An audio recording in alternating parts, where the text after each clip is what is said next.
My name is Vanni. I'm one of the owners of Solis Winery. Family owned and operated, 25 years. We're pouring 3 wines today at the Garlic Festival.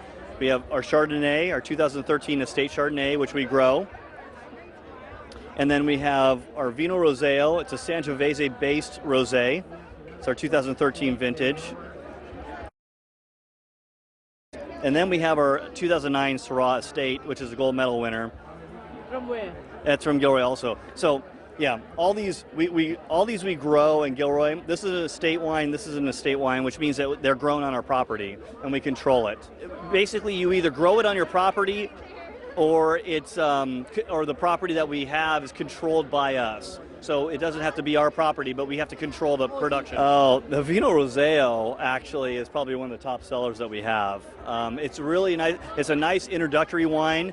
For people who are not wine drinkers, it's easy drinking. Once people start to drink wine, we find that they move on to the reds, but the Vino Roseo is a great wine for people to start drinking wine. And the nice thing about a rosé, and a lot of people don't like rosés, especially after they've been drinking wine for a while, but the nice thing about rosés is they go with so many different foods. Very very flexible, yeah. And so you can have meat dishes, you can have fruit dishes, you can have a lot of different foods with a rosé. Whenever we make wines, whatever we do at our winery, and a lot of wineries are the same, we really try to combine food and wine together. It's really kind of an experience. And we, as Italian our Italian heritage says wine is part of the meal. So that's kind of how we operate. Yeah, very refreshing. We hear that a lot about this wine, yeah. Whenever we describe wines in flavors that we know of.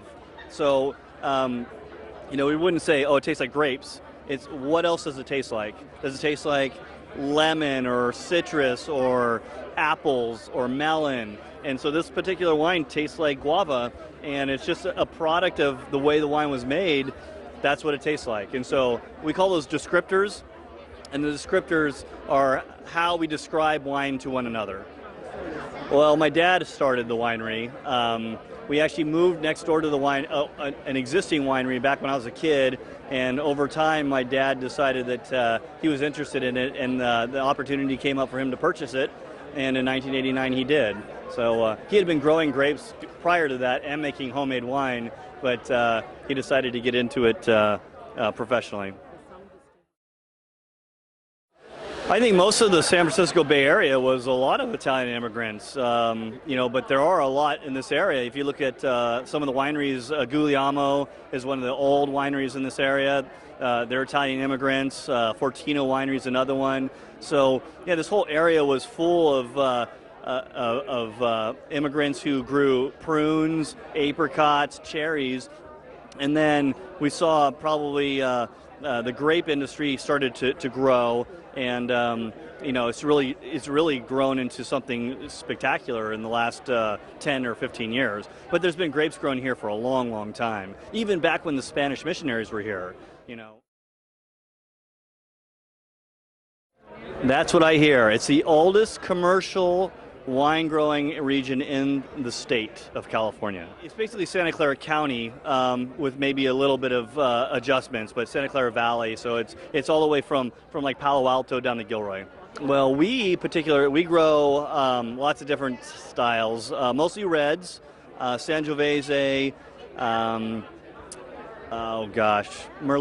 Syrah, Cabernet Sauvignon, Petit Syrah, Cabernet Franc.